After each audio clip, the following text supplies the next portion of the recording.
year. And jokes aside, thanks for having me on. And yeah, we were just... Thank you so much for coming here. Let me tell you this, because we are doing this formally. You have no idea how many videos of you being on podcasts I've seen and implemented those strategies in my team. It's insane. I mean, I appreciate the kind words. So let's... is there anything in particular you want to talk about, or? There are so many things I want to talk about. Okay. But because I have the biggest YouTuber of the world, I want to make this more a personal consultation session more than anything. Okay. I have an important question, because you and Logan both came here. Yeah. And I see both of you as two different creators, purely based on personality. Okay, so you have... That's an understatement. I'm not talking about content at all. I'm just talking about, let's say, two really, really famous people. Yeah. Really, really important creators in their fields.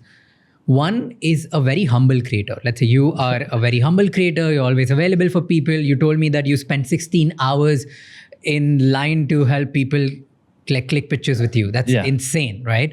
And you've always been shown as someone who's like just available, loving, out there. Versus there's Logan, who is like outrageous, he's loud, he's a little cocky. Arrogant, a little bit douchey. He has this air about himself, right? Yeah.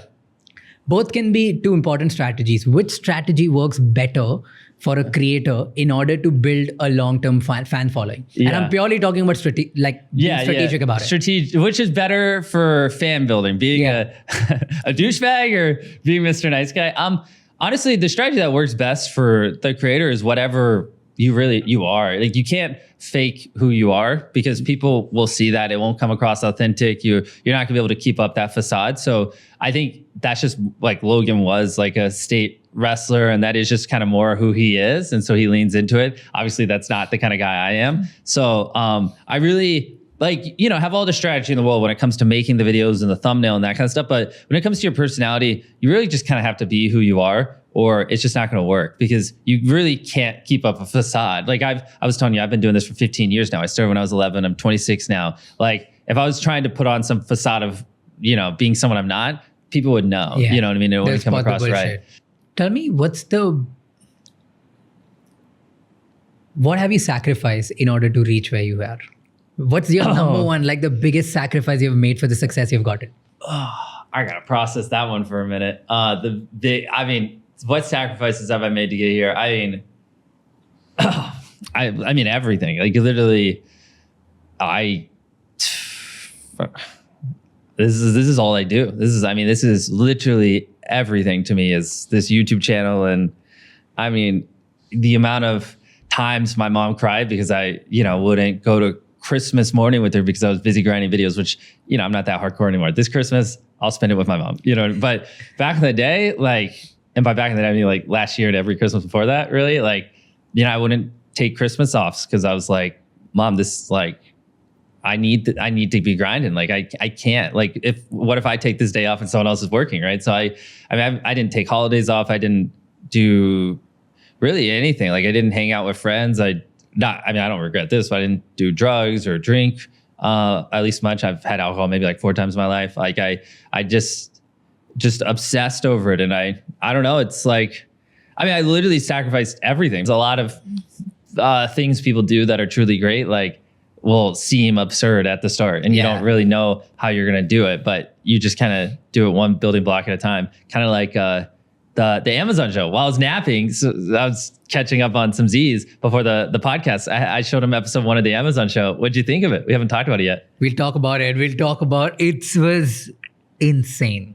Yeah. It's crazy. I'm not even the person with game shows. I enjoy your videos once in a while, but I'm not the person who will watch every video. Yeah. I thought, how will I watch a 37, 40-minute episode? I don't even enjoy game shows, all of that. And I was hooked. Yeah. It's so grand. It's so good. I was telling a team, guess, what do you think was the best thing about the show? What do you think I would like? You probably liked the contestants, right? The character building? Yeah, that was one, because I was hooked. I wanted somebody to win, but that fucker turned out to be a rat. So I don't want to, there's this one guy in episode 1 where I was cheering for him. I thought like he's the one who's going to hold the team together. And he turned out to be the rat and he ended up taking the money. And I was so sad. I was like, fuck him. Like, no. Yeah. But the best thing which I liked was the way you eliminate people. Oh, shit. When we dropped him? Oh, shit. That is so good. There is, I should not say this, but there's a little bit of sadistic value to it.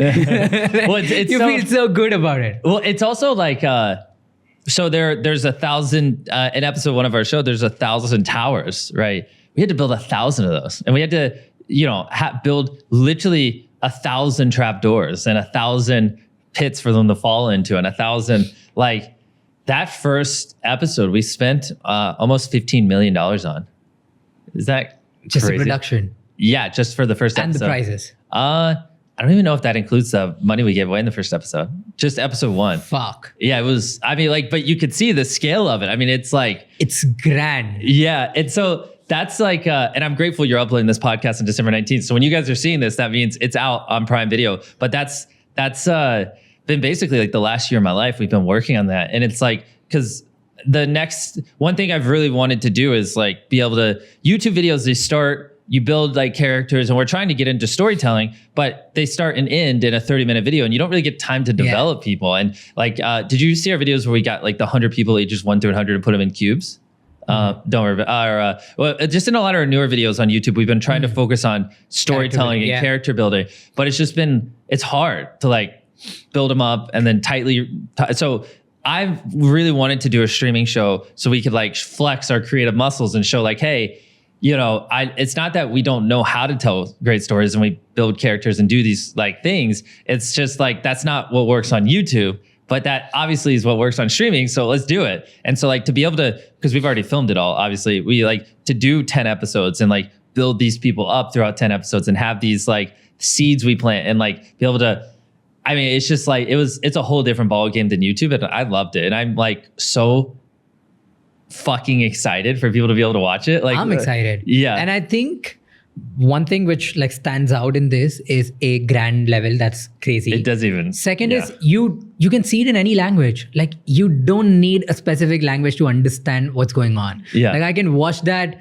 in my own language and like you dubbed. Yeah. And I can get the same kind of emotions. Like the way it's shot, the sound effect, the production, grandeur. Like it's just that first episode had more cameras recording than any production in the history of anything. No production has ever used 1,100 cameras recording at the same time. 1,100 cameras. 1,100. We had miles upon miles of cables ran. We had to spend millions of dollars on server space just to hold all the footage from all the cameras because there's 1,000 contestants and we had a dedicated camera for all 1,000 of them.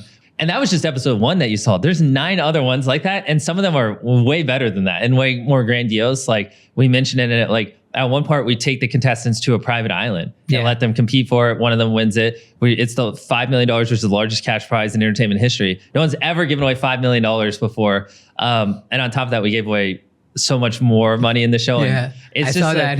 Yeah, we broke over 40 Guinness World Records, official Guinness World Records. Like I have the plaques filming that show. But who funds these things? Well, so that show, obviously Amazon paid a lot for, but I also lost a lot of money filming it because we burned through all the money Amazon gave. And I was like, nah, I want to keep making it better and better. So actually my YouTube videos, if you go on my channel right now, are actually a little cheaper than what they used to be because I have to supplement like the Prime Video show because I overspent so much on it, which is kind of funny. But I threw everything I have at it. And that's where I'm excited, man, because it's also like last year I uploaded 22 main channel videos. This Amazon show that I did is like 10 videos that are all bigger than my biggest video ever. So it's like crazy to be sitting on it because right now as we're filming this, it's not out. When they watch this, it'll be out. But it's crazy to be sitting on this much content. I've never sat on. I'm sitting on 6 hours of Mr. Beast content, which is more than what I uploaded last year. Right now, just waiting to drop this show, and it like. I mean, we filmed 15 hours a day for like 45 days straight just on the Amazon show. So it also created a lot of strain on my YouTube channel because I had to film a bunch of YouTube videos, basically take 2 months off YouTube. And then right when we finished filming the Amazon show, I come back and we burned through our videos on YouTube. And now I had to, so there's like which I haven't really been able to talk about this on podcasts, but there's like 120 days where I was like filming every single day because I had to stockpile YouTube videos so I then could go film every day for Amazon. And then I had to come back and refilm for YouTube. And it was like, this was my travel schedule at one point. Like I flew to Canada, spent a couple weeks in Canada filming. Then I flew to like LA to speak at a conference. And then I flew from LA to San Francisco to speak at another conference. And I flew to Germany to launch Feastables and film a video in Germany with a bunch of creators around Feastables. Then we flew to the Netherlands did you watch our new video where we did the $1 versus $500,000 experience? Well, we ate dinner in a hot air balloon for a video. And then we flew to the Canary Islands to film on a submarine, which is off the coast of Africa. Then after that, we flew to Dubai to ride a camel for $1. No, that wasn't even the Burj Khalifa. It was just to film camel for $1 and a couple other things in Dubai. Then we flew to, I believe it was Oklahoma to help. We have a video coming up where we helped 2,000 people